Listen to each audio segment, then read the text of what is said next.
Ako si Danilo Cadaning Ramos, magsasaka, tagapangulo ng Kilusang Magbubukid ng Pilipinas. Ang baha at korupsyon, mga salot sa magsasaka at taong bayan. Dahil sa baha, nasira pananim ng magsasaka. Nalubog mga pananim, palay, mga gulay na anihin na sana. Maraming kaso, palay at gulay, walang inani. Inutang ang gasto sa pagsasaka na baon ang magsasaka. Walang kompensasyon na natanggap mula sa gobyerno. Dapat minimum 80,000 pesos para sa mga magsasaka. Karampatang tulong rin sa mga mangisda at manggagawa sa agrikultura.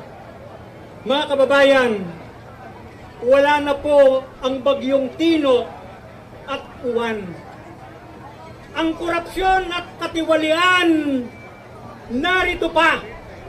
Araw-araw nararanasan ng masang anak pawis. Hanggang ngayon, baha pa rin sa Bulacan, Visayas at Mindanao.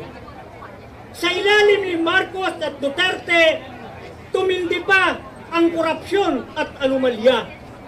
Kahirapan at ligalig ang dulot sa masa, kung kaya dapat wakasan na, tama na, sobra na. Marcos, Duterte, resign na. Kapitalismo, kamatayan sa imperialismo.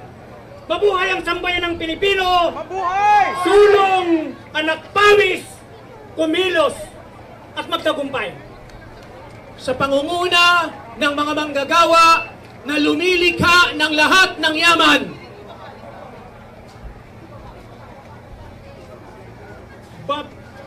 Lakas ng magsasaka, nagpapakain sa sambayanan.